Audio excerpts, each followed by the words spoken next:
Sword of Coming, episode 221. Untuk melihat video selengkapnya, sahabat bisa kunjungi playlist yang telah Sabta Novel sediakan. Yuk mari, kita berimajinasi bersama dan masuk ke alur ceritanya.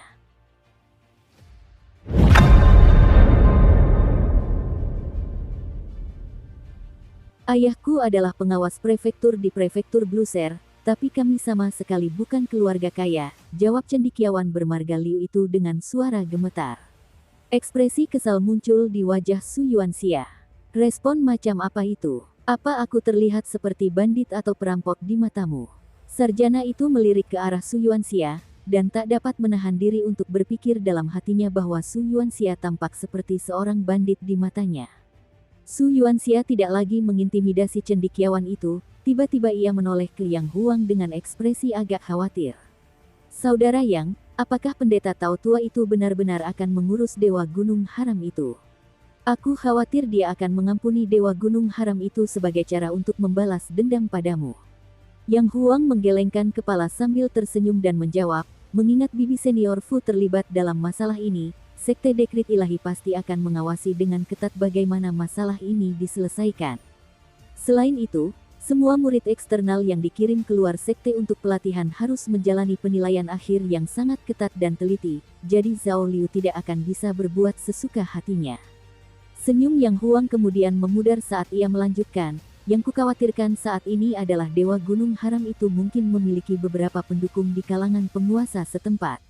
Mengingat sifat Zhao Liu yang licik dan licik, aku bisa dengan mudah membayangkannya mendiskusikan masalah ini dengan beberapa pejabat tinggi prefektur. Sekilas, itu akan menjadi diskusi, tetapi kenyataannya, mereka akan bekerja sama untuk menyusun rencana jahat. Jika Zhao Liu berhasil meyakinkan Istana Kekaisaran dan Kementerian Ritus Negara Pakaian Warna-Warni untuk mempertahankan kuil ilegal itu atau bahkan mengangkat Dewa Gunung yang tidak sah itu sebagai kuil resmi, maka keadaan bisa menjadi sangat suram. Para dewa di 5 gunung negara pakaian warna-warni tidak dapat dibandingkan dengan para dewa dari negara-negara yang lebih besar, mereka hanya memiliki basis kultivasi pemurni Qi tingkat ke-6, dan mereka bahkan dapat menggunakan kekuatan tingkat pengamatan laut saat berada di wilayah mereka sendiri. Dewa gunung itu mungkin tidak sah, tetapi ia tetap berhasil mencapai tubuh dewa, dan jika Zhao Liu berhasil meyakinkan Istana Kekaisaran Negeri Pakaian Warna-Warni untuk mengangkatnya sebagai Dewa Gunung resmi, maka ada kemungkinan ia bisa mencapai kekuatan tingkat Gua Abode. Nasihat apapun dari seorang abadi dari Sekte Dekrit Ilahi pasti akan ditanggapi dengan sangat serius oleh Kaisar Negeri Pakaian Warna-Warni.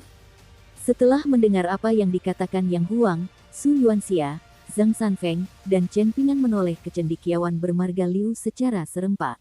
Cendekiawan itu tampak benar-benar bingung. Ia tidak tahu konsep-konsep seperti Dewa 5 Gunung, Dewa Gunung yang tidak sah, tingkat Gua Abode, dan tingkat pengamatan laut. Akhirnya, ia berkata dengan suara malu-malu, ayahku hanyalah pengawas prefektur tingkat 4, kurasa dia belum pernah mendengar tentang Dewa Gunung sebelumnya, jadi dia tidak akan bisa membantu sama sekali. Su Yuanxia tersenyum sambil berkata, jangan khawatir, kami tidak mengharapkan ayahmu membantu dalam masalah ini. Kami hanya perlu memastikan dia tidak melakukan hal sebaliknya. Besok pagi-pagi sekali, aku akan menemanimu kembali ke kota prefektur Raf untuk bertemu ayahmu. Setidaknya, kita harus sampai di sana sebelum Zhao Liu. Aku yakin begitu Zhao Liu melihatku di kantor pengawas prefektur, dia akan tahu untuk tidak melanjutkan rencana apapun yang mungkin sedang direncanakannya. Jika dia tetap memutuskan untuk melanjutkannya, dia harus khawatir aku akan pergi ke Sekte Dekrit Ilahi untuk melaporkan tindakannya, dan kau bisa bertaruh aku akan melakukannya. Aku akan mendobrak gerbang sekte atau melakukan apapun untuk menarik perhatian para petinggi sekte dan meminta mereka menegakkan keadilan. Yang Huang segera berdiri dan menangkupkan tinjunya ke arah Su Yuanxia sebagai tanda terima kasih. Terima kasih, Saudara Su. Ekspresi aneh muncul di wajah Su Yuanxia, lalu ia menyesap anggur sambil menggerutu, apa maksudmu dengan kakak, Su? Kau sudah begitu tua, pantas saja kau menjadi kakek buyutku. Yang Huang tertawa terbahak-bahak sambil menjawab, usia bukanlah sesuatu yang dapat menghalangi persahabatan. Bahkan Zhuo Jing pun mulai terkekeh mendengar percakapan ini. Cendekiawan bermarga Liu itu akhirnya merasa sedikit lebih rileks setelah minum anggur, tetapi langsung pucat pasi lagi setelah mendengar tawa Zhuo Jing yang menghantui. Malam itu, Zhang Sanfeng minum terlalu banyak, sementara cendekiawan bernama Liu Gaohua tidak berani minum sepuasnya karena takut pingsan dan tak akan pernah bangun lagi. Akhirnya, mereka berempat tinggal di bagian rumah yang sama, dengan Chen Pingan dan Zhang Sanfeng tinggal di kamar yang bersebelahan, sementara cendekiawan bermarga Liu menjadi tetangga Su Yuanxia. Malam yang tenang pun berlalu. Pagi-pagi sekali, Zhang Sanfeng bangun dari tempat tidur dan membuka pintu. Ia mendapati Chen Pingan sudah berlatih meditasi jalan di halaman luar. Dibandingkan saat pertama kali mereka bertemu, meditasi jalannya terasa semakin lambat. Mereka berempat pergi setelah menikmati sarapan yang disiapkan oleh wanita tua itu. Hari itu cerah dan terik, dan Yang Huang serta Zhuo Jing agak enggan terpapar sinar matahari, jadi mereka berdua melambaikan tangan kepada semua orang di kamar pengantin. Su Yuanxia menguap malas sambil menatap matahari yang cerah melalui mata yang menyipit dan berkata, "Ini hari yang benar-benar baru." Zhang Sanfeng terlibat dalam percakapan yang penuh semangat dengan cendekiawan bermarga Liu tentang adat istiadat dan tradisi prefektur Bluser, dan Liu jauh lebih bersemangat setelah meninggalkan kediamannya. Seolah-olah ia tiba-tiba hidup kembali, dan ia dengan penuh semangat berbagi pengetahuannya dengan Zhang Sanfeng. Sesampainya di gerbang depan, Chen Pingan tiba-tiba berbalik dan berkata kepada wanita tua itu, "Jika kau menemui masalah, kau bisa mengirim surat ke Kabupaten Mata Air Naga, yang terletak di wilayah paling utara Kekaisaran Li Agung. Alamatkan surat itu kepada seseorang bernama Wei Bo di Gunung Cloud Drape, dan katakan padanya bahwa saudara Yang Huang adalah temanku, dan aku berutang banyak anggur padanya." Wanita tua itu mengangguk sambil tersenyum. Tentu saja dia tidak menganggapnya serius, tetapi dia juga tidak menolak Chen Pingan. Beberapa tindakan kebaikan bagaikan hujan rintik-rintik yang jatuh ke laut. Memang tidak banyak berpengaruh, tetapi tak ada alasan untuk menolaknya. Chen Pingan mengulurkan tangan ke depan, memberikan 7 atau 8 koin kepingan salju kepada wanita tua itu sambil berkata, "Kekaisaran Li Agung sangat jauh dari negeri pakaian warna-warni, jadi kamu membutuhkan uang ini untuk mengirim surat. Yang Huang telah menghabiskan seluruh kekayaannya untuk membangun tanah ini, dan akibatnya, tuan tanah dan pelayannya terpaksa menjalani gaya hidup yang sangat hemat, sampai-sampai mereka harus membuat anggur sendiri, dan semua bahan untuk hidangan yang dimasak telah dipetik oleh perempuan tua itu dari jauh." Wanita tua itu ragu sejenak, tetapi akhirnya memutuskan untuk menerima koin kepingan salju. Memang benar bahwa mengirim surat ke Kekaisaran Li Agung di ujung paling utara benua botol harta karun timur akan menghabiskan banyak uang, tetapi itu jelas tidak memerlukan 7 koin kepingan salju. Namun, itu hanya segenggam kecil koin, dan jumlahnya pas, tidak terlalu banyak dan tidak terlalu sedikit. Rasanya menolak koin-koin itu akan menjadi sikap yang agak dingin dan mungkin agak kasar, dan kalaupun ia menerima koin-koin itu, ia tidak akan berutang budi besar padanya. Mengingat hal itu, serangkaian perasaan campur aduk membuncah di hati wanita tua itu. Meskipun usianya masih muda, Chen Pingan sudah mampu bersikap begitu bijaksana dalam memperlakukan orang lain, dan wanita tua itu tak kuasa menahan diri untuk bertanya-tanya betapa beratnya kesulitan yang harus ia tanggung hingga membuatnya begitu dewasa melebihi usianya. Zhang Sanfeng memberi isyarat kepada Chen Pingan sambil tersenyum dan mendesak, "Ayo, Chen Pingan, saatnya berangkat." Chen Pingan mengiyakan Zhang Sanfeng, lalu berpamitan kepada wanita tua itu. Namun, setelah bergegas beberapa langkah, ia tiba-tiba berbalik menghadap kamar rias dan berteriak, "Aku pernah membaca di buku bahwa mereka yang terhubung oleh cinta tidak akan pernah terpisah." Di kamar pengantin, Yang Huang dan Zhuo Jing saling tersenyum, dan mereka merasa seolah-olah semua penderitaan yang telah mereka tanggung hingga saat ini tidak akan sia-sia. Chen Pingan terus berlari mundur sambil melambaikan tangan perpisahan kepada wanita tua itu lagi. "Tumis rebung dan daging yang kamu masak tadi malam enak sekali. Aku pasti akan berkunjung lagi." Wanita tua itu berdiri di pintu masuk perkebunan dengan senyum hangat di wajahnya, dan dia menghela napas pelan saat melihat kepergian Chen Pingan. Setibanya rombongan di kediaman kepala pengawas prefektur Bluser, ia sedang menjalankan tugas sehari-harinya di aula resmi. Su Yuanxia dan Zhang Sanfeng duduk di aula tamu, yang perabotannya cukup sederhana, namun tetap elegan dan berkelas. Keduanya tengah menyeruput teh yang dibawakan oleh seorang pelayan, sementara Liu Gaohua mengantar Chen Ping'an ke ruang belajar ayahnya. Ia melakukannya secara diam-diam karena Chen Ping'an telah meminta peta geomansi prefektur Bluser kepadanya dan peta itu harus berstempel istana kekaisaran. Liu Gaohua tidak tahu mengapa Chen Ping'an mengajukan permintaan seperti itu, tetapi ia teringat kembali bagaimana ia berhasil meninggalkan kediamannya hidup-hidup, dan bagaimana ia tidak hanya menyaksikan roh yang berinkarnasi, tetapi bahkan duduk di meja yang sama dan minum bersama. Begitu pikiran ini terlintas di benaknya, hatinya langsung dipenuhi rasa bangga, dan ia setuju untuk membantu Chen Ping'an menyelinapkan peta geomansi. Chen Ping'an telah memberinya 50 tael perak sebagai imbalan atas usahanya, dan Liu Gaohua awalnya berpikir untuk menolak karena membawa uang ke dalam masalah ini akan merusak persahabatan mereka. Namun, begitu melihat 50 tael perak itu, ia langsung berubah pikiran, berpikir dalam hati bahwa kemungkinan besar mereka tidak akan pernah bertemu lagi, jadi tidak masalah apakah persahabatan mereka tetap utuh atau tidak. Liu Gaohua menuntun Chen Ping'an ke ruang belajar, menyelinap seperti pencuri sepanjang waktu, dan setelah menutup pintu, dia menggeledah peti dan lemari cukup lama sebelum akhirnya mengeluarkan gulungan tua, yang merupakan peta geomansi kuno prefektur Bluser, tetapi gulungan ini hanyalah salinan cadangan. Jika menyangkut peta geomansi yang dibuat oleh Kementerian Astronomi, selalu ada dua peta resmi, yang satu digantung di kantor pemerintah daerah, sedangkan peta yang lain diberikan kepada jenderal setempat untuk diamankan, dan salinan cadangannya selalu ditinggalkan di suatu tempat hingga berdebu. Setelah memeriksa peta untuk memastikan apakah itu yang sedang dicarinya, Chen Ping'an mengangguk sambil menyatakan, ini dia. Dia telah menghabiskan 50 tael perak untuk membeli kemungkinan yang sangat tipis. Tuan Qi pernah berkata kepadanya bahwa jika dia menemukan peta yang dia sukai, maka dia bisa mengeluarkan segel gunung dan airnya dan mencapnya ke peta tanpa perlu pasta tinta apapun. Setelah bertanya kepada Liu Gaohua di mana letak tanah milik Yang Huang di peta, ia mengarang alasan agar Liu Gaohua pergi ke rak buku dan mengambil beberapa jurnal perjalanan.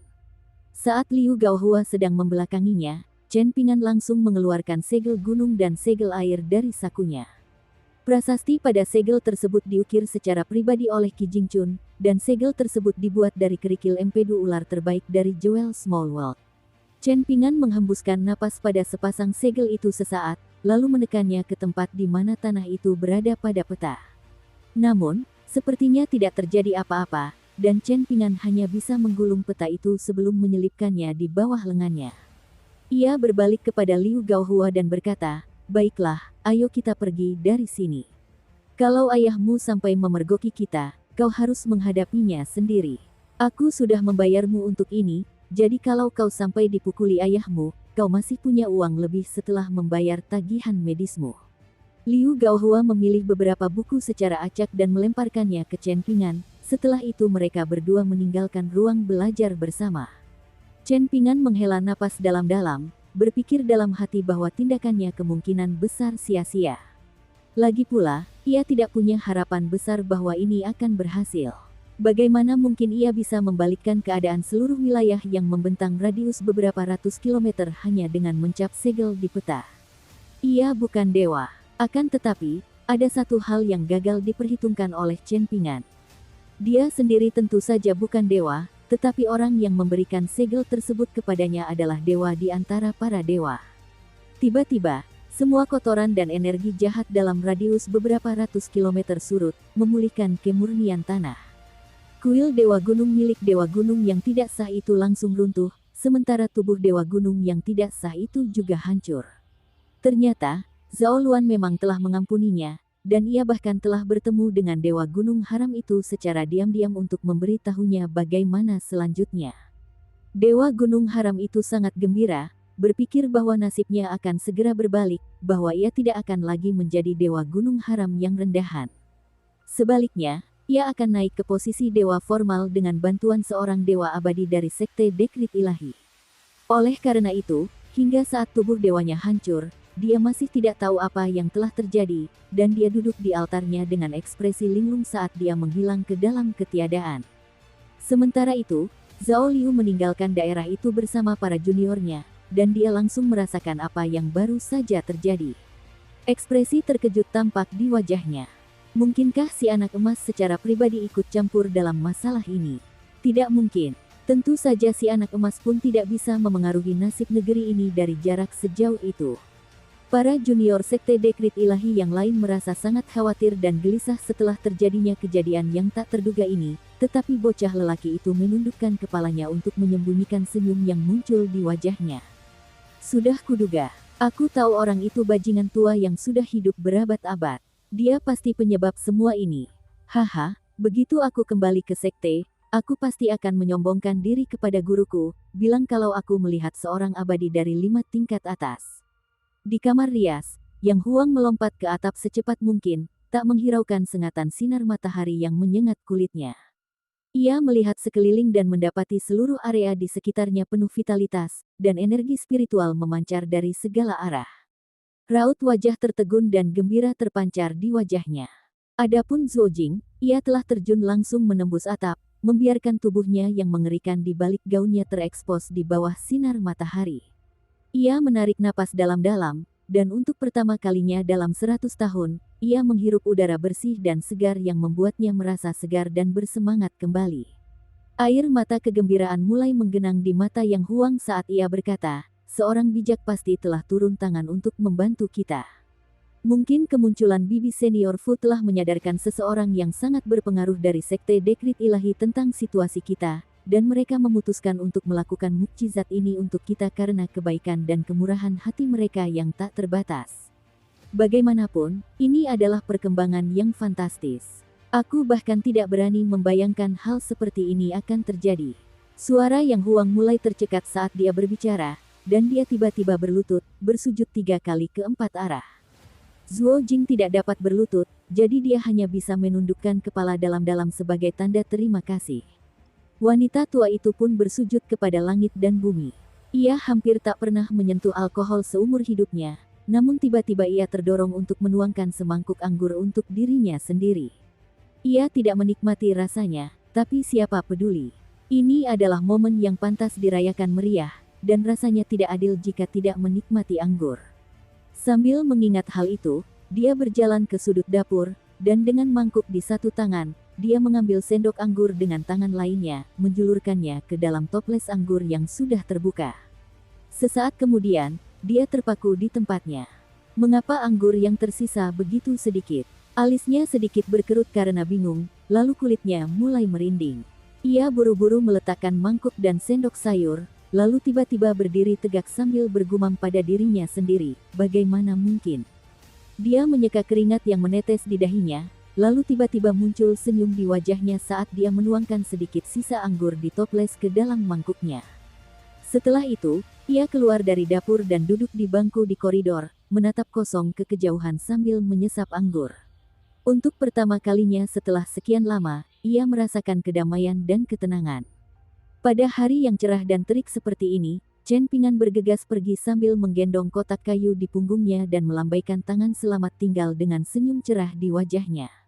Ada sebuah labu merah kecil terikat di pinggangnya, labu, dia baru sadar, diisi penuh dengan anggur. Jadi dia seorang pedang abadi yang masih muda dan pecandu alkohol. Senyum geli muncul di wajah wanita tua itu ketika dia berpikir dalam hati, dia benar-benar pemuda yang luar biasa, gadis yang disukainya pasti juga sangat luar biasa. Di kediaman pengawas prefektur di prefektur Bluser. Setelah mencuri peta geomansi prefektur cadangan dari ayahnya, pencuri keluarga Liu Gaohua mulai merasa sedikit bersalah dan gugup. Ia merasa 50 tael perak itu seperti kentang panas, jadi ia ingin melakukan sesuatu untuk memperbaiki situasi ini. Karena itu, ia meninggalkan Su Yuanxia dan yang lainnya di ruang tamu dan berlari ke kantor ayahnya sendirian. Dukung terus channel YouTube Sabta Novel. Ia memberitahu ayahnya bahwa ia telah bertemu dengan makhluk abadi dari buku-buku selama perjalanannya, dan salah satunya adalah seorang pria berjanggut lebat yang bersenjatakan pedang, seorang individu yang terkenal dan gagah berani di dunia kultivasi. Bahkan, orang terkuat di prefektur itu mungkin tak akan mampu menahan 3 serangan dari pria ini. Karena itu, mereka jelas tak bisa mengabaikannya dan membuatnya merasa tak diinginkan.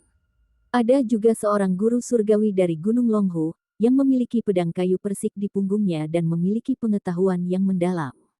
Membunuh iblis dan menaklukkan iblis bagaikan permainan anak-anak baginya. Terakhir, ada seorang pemuda bermarga Chen yang bahkan lebih luar biasa. Meskipun tampak muda, usianya pasti sudah 80 atau 90 tahun. Memang, ia tampak muda karena keberhasilan dalam kultivasi akan memungkinkan seseorang untuk mendapatkan penampilan awet muda.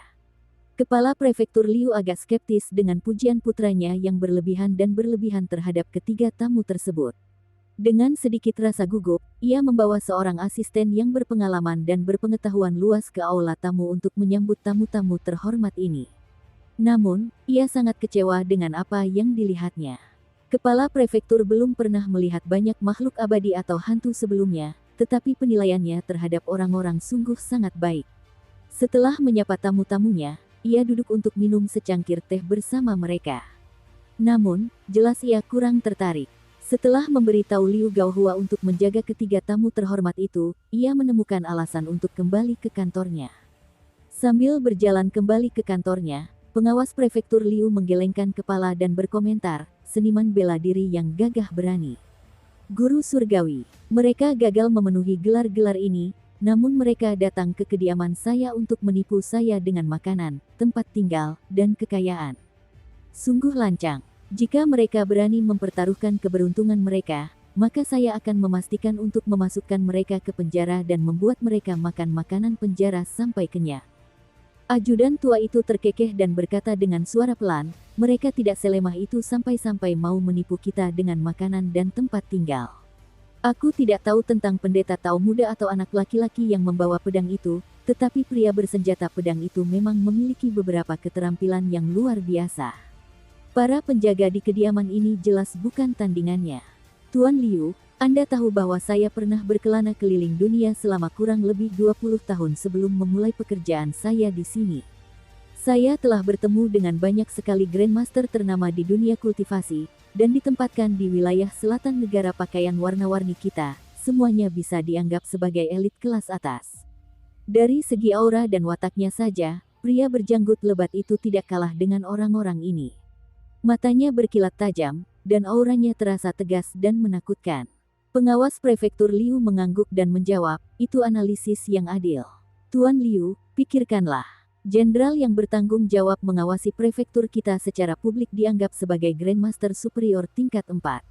Kita melihatnya dari kejauhan saat pesta itu, dan saat itu, kita merasa dia memiliki rasa otoritas alami bahkan ketika dia sedang minum atau mengobrol santai dengan orang lain. Kita merasa dia sangat mengintimidasi. Sekarang, pikirkan kembali pertemuan kita dengan Sun Yuanxia tadi. Apakah dia memiliki aura yang sama? Tanya ajudan tua itu dengan suara pelan. Kepala prefektur Liu mengerutkan kening dan berkata, dari apa yang kau dengar, kau ingin kami membangun hubungan baik dengannya dan memenangkan hatinya. Namun, ku dengar bahwa ketika berurusan dengan orang-orang dari dunia kultivasi, seseorang hanya bisa dianggap murah hati jika mereka menawarkan 1000 tael perak. Jika seseorang hanya menawarkan beberapa tael perak sebagai pembayaran, maka ini akan dianggap sebagai tindakan penghinaan, bukan kemurahan hati.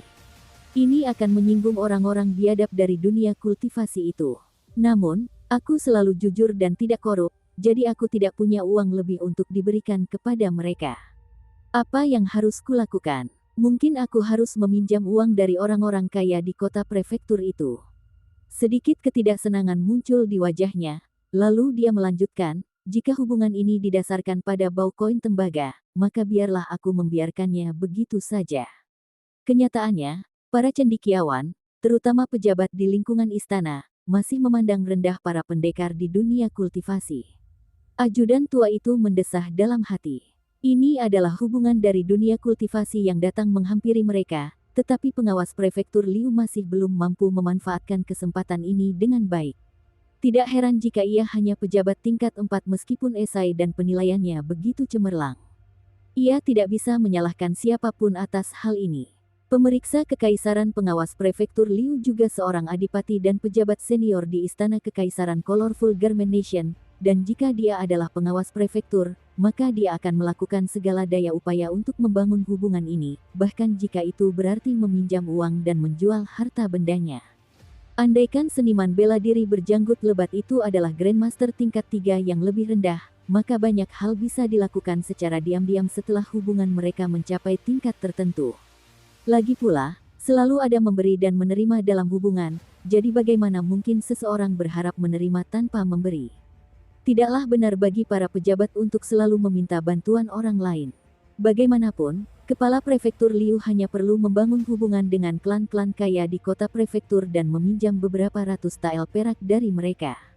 Apakah ini benar-benar sulit dan memalukan? Tidak, tentu saja tidak. Malahan, Kepala Prefektur inilah yang sedang memberi mereka muka. Namun, Kepala Prefektur Liu tidak suka mendengar hal-hal ini, terutama karena ia merasa keyakinan tersebut menodai kesopanan para cendekiawan. Setelah melakukan kesalahan yang sama sekali atau dua kali, ajudan tua itu mengerti apa yang seharusnya dikatakan dan apa yang tidak seharusnya dikatakan. Memikirkan hal ini, ajudan tua itu merasa sedikit putus asa. Istana kekaisaran penuh dengan hubungan dan kepentingan yang rumit, dan bukankah dunia kultivasi juga sama? Sebelum menyembunyikan identitasnya dan meninggalkan dunia kultivasi, ajudan tua itu pernah menjadi ahli strategi kepercayaan seorang pemimpin aliansi di wilayah selatan negeri pakaian warna-warni. Ada kalanya balas dendam dibalas dengan cepat dan rasa terima kasih dilunasi dengan sungguh-sungguh, tetapi lebih sering hubungan menjadi rumit dan penuh dengan nuansa-nuansa kecil. Jadi bagaimana jika seseorang awalnya gagah berani dan penuh semangat, hanya butuh beberapa tahun untuk membuatnya lelah? Sungguh, betapa sombong dan perkasanya pemimpin aliansi saat itu. Namun, pada akhirnya, bukankah ia juga kehilangan istri, anak, dan kekayaannya? Liu Gaohua berada dalam posisi yang cukup canggung setelah ayahnya datang dan pergi dengan sikap acuh tak acuh. Tak hanya itu, pihak kediaman prefektur juga sangat pelit sehingga tidak mampu menyediakan beberapa kamar tamu untuk ketiga tamu tersebut. Akhirnya, Su Yuanxia meminta Liu Gaohua untuk membawa mereka ke penginapan terdekat untuk beristirahat. Ahli bela diri berjanggut lebat itu juga memintanya untuk segera memberitahu mereka jika pendeta Tao tua dari Sekte Dekrit Ilahi memasuki kediaman pengawas prefektur. Liu Gaohua mengangguk dan menyetujui permintaan tersebut. Berkat lokasinya yang strategis dan reputasinya yang telah lama teruji, penginapan itu ramai dikunjungi orang dan bisnis. Untungnya, wajah putra pengawas prefektur itu masih bernilai. Pihak penginapan dengan paksa menyediakan beberapa kamar untuk mereka, dan mereka juga tidak berani menaikkan harga secara sembrono. Liu Gaohua menerima semua ini tanpa berpikir dua kali, dan ia sama sekali tidak menyadari bahwa pemilik penginapan itu dengan berat hati mengeluarkan sejumlah uang dengan melakukan hal ini. Su Yuanxia cukup terhibur dengan hal ini, dan bahkan pendeta Tao muda Zhang Sanfeng menggelengkan kepala saat melihat ini. Berinteraksi dengan orang lain dan menangani masalah sosial juga membutuhkan pengetahuan yang memadai. Pengetahuan ini jarang diajarkan dalam kitab suci yang ditulis oleh para bijak, tetapi dapat diamati dan dipelajari di dunia kultivasi. Oleh karena itu, Chen Pingan mengamati hal-hal ini dan menghafalnya. Kenyataannya, pengetahuan semacam ini juga ada di Clivase Eli, Peach Blossom Tavern, dan semua jalan serta gang fana lainnya di dunia. Chen Pingan dan yang lainnya mengobrol santai di kamar Su Yuanxia. Sambil mengobrol, mereka pun mulai bercerita tentang perjalanan mereka ke kediaman lama dan nilai jimat gerakan ilahi Zhang Sanfeng. Su Yuanxia bertanya kepada pendeta Tao muda itu berapa harga jimat-jimat ini, dan setelah mengetahui nilainya yang selangit, ia langsung merasa sedikit berhutang budi kepada pendeta Tao muda dari benua buluh sempurna. Ia tersenyum dan berkata bahwa mereka pasti perlu mendapatkan beberapa hadiah saat mereka pergi membasmi iblis dan menaklukkan iblis lain kali. Meskipun Zhang Sanfeng miskin dan lelah dengan kondisinya yang kurang ideal, ia sama sekali tidak menyalahkan langit atau manusia. Su Yuanxia cukup terkesan dengan hal ini. Lagi pula, ia mengerti betapa pentingnya bagi para kultivator untuk mengumpulkan kekayaan. Setelah berkelana jauh, Su Yuanxia sangat memahami aturan dan metode kultivasi beberapa kekuatan abadi di pegunungan. Dalam hal kultivasi pemurni Qi, yang mereka kultivasi adalah pikiran, tubuh, serta emas dan perak. Jika pendeta Tao muda itu gagal melepaskan diri dari lingkaran kemiskinannya, maka pasti akan sangat sulit baginya untuk naik ke tingkat yang lebih tinggi. Sehebat apapun pola pikirnya, pencapaiannya akan dibatasi oleh kurangnya kekayaan dan sumber daya. Saat berbincang santai dengan Su Yuanxia dan Zhang Sanfeng, Chen Pingan akhirnya dapat mempelajari dengan benar tentang 5 tingkat bawah untuk pertama kalinya. Ketika kembali ke kota kecil dari negara Sui besar bersama muridnya, Cui Chan, Chen Pingan penasaran akan hal ini karena Lin Soyi telah menjadi setengah abadi dari pegunungan. Dalam obrolan santai yang jarang terjadi dengan Cui Chan, Chen Pingan bertanya kepadanya tentang hal-hal seputar kultivasi dan pemurnian Qi. Namun, Cui Chan mudah memutar bola matanya dan mencibir, 5 tingkat bawah. Mereka semua sampah. Membosankan sekali membicarakan hal-hal seperti ini.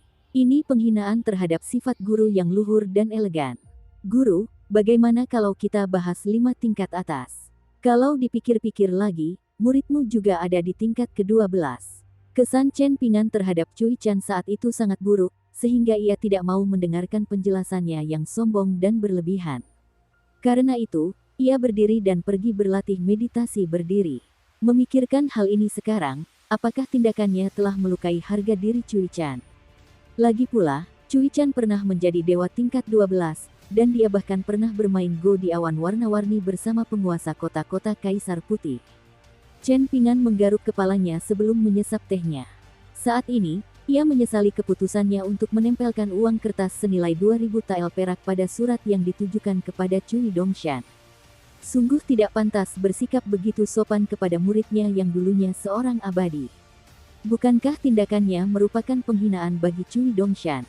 5 tingkat bawah bagi para pemurni Qi disebut sebagai 5 tingkat pendakian gunung, yaitu tingkat kulit tembaga, tingkat akar rumput, tingkat tendon willow, tingkat Qi tulang, dan tingkat cetakan tungku. Di antara kelima tingkat ini, 4 tingkat pertama berfokus pada pengembangan fisik. Meskipun ini merupakan tingkat kultivasi bagi para pemurni Qi, mereka sebenarnya sedang mengembangkan fisik yang tangguh selama tingkat-tingkat awal ini. Hal ini juga sangat penting. Alasannya sederhana. Jika seseorang diibaratkan sebuah mangkuk, maka memurnikan 1 pon Qi akan sia-sia jika mangkuk tersebut hanya dapat menampung 8 ons.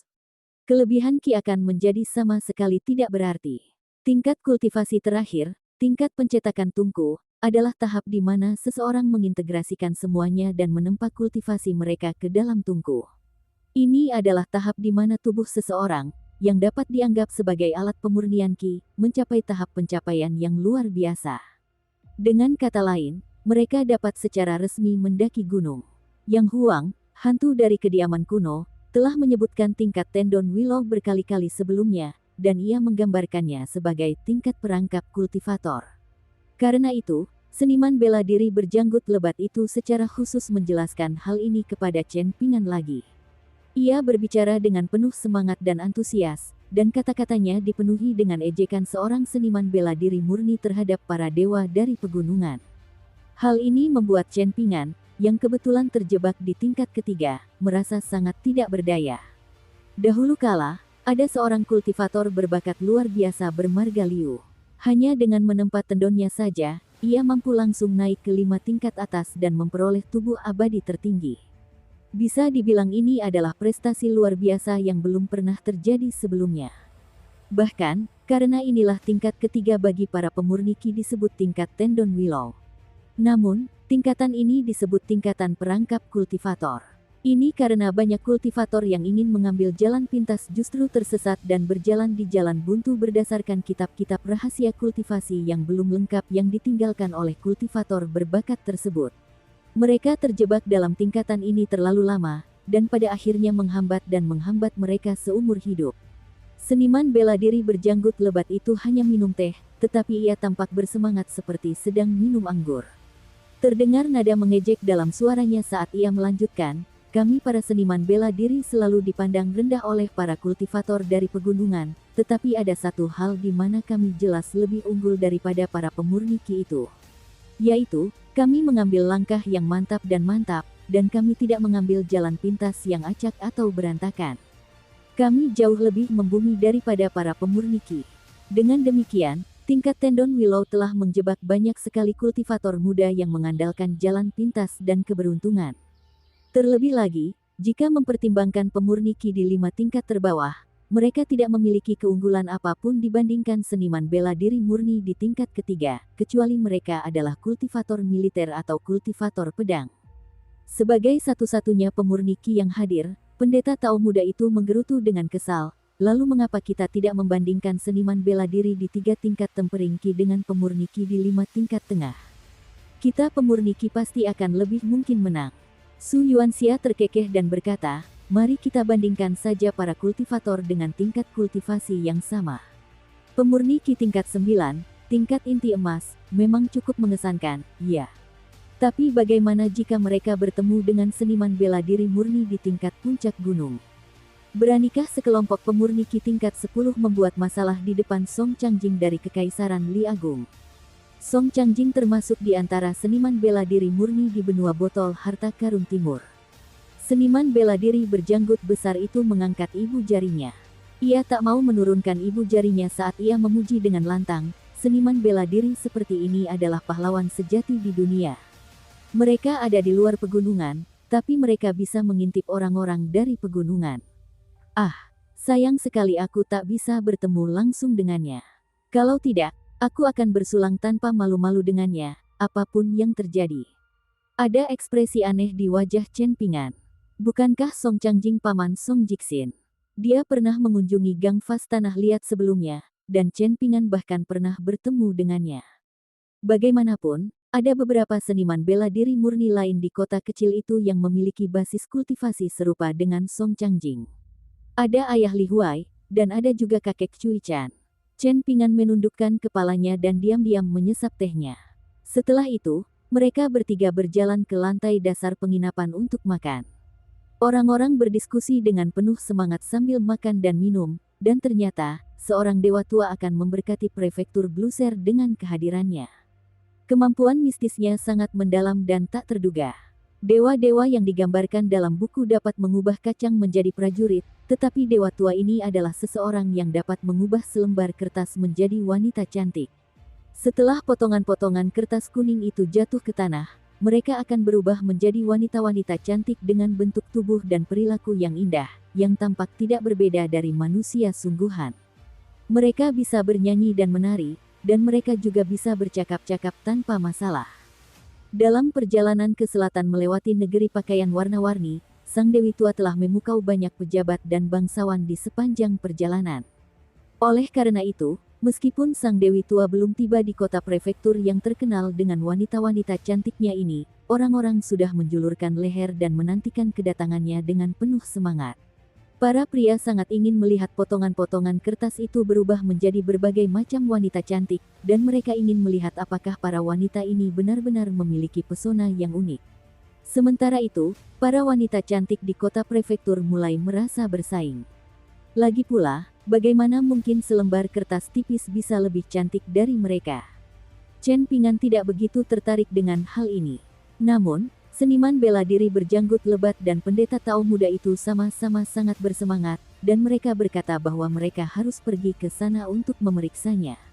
Yang pertama dipenuhi dengan ketulusan saat ia berkata bahwa orang tua abadi itu mungkin iblis atau roh jahat yang mengenakan kulit manusia. Yang kedua mengangguk dengan sungguh-sungguh dan berkata bahwa mereka sama sekali tidak boleh membiarkan iblis atau roh jahat menyihir orang lain. Melihat kedua orang yang berbicara dengan sopan, Chen Pingan berpikir, bisakah kalian berdua menyeka air liur kalian sebelum berbicara? Kalian hanya ingin melihat wanita cantik, kan? Katakan saja terus terang kalau begitu. Aku tidak akan menertawakan kalian atau apapun. Ah, pada akhirnya, ini karena mereka belum pernah melihat gadis yang benar-benar cantik sebelumnya. Chen Pingan sangat yakin mengenai hal ini. Hal ini karena dia merasa telah melihat gadis tercantik di dunia. Alisnya seperti gunung yang jauh.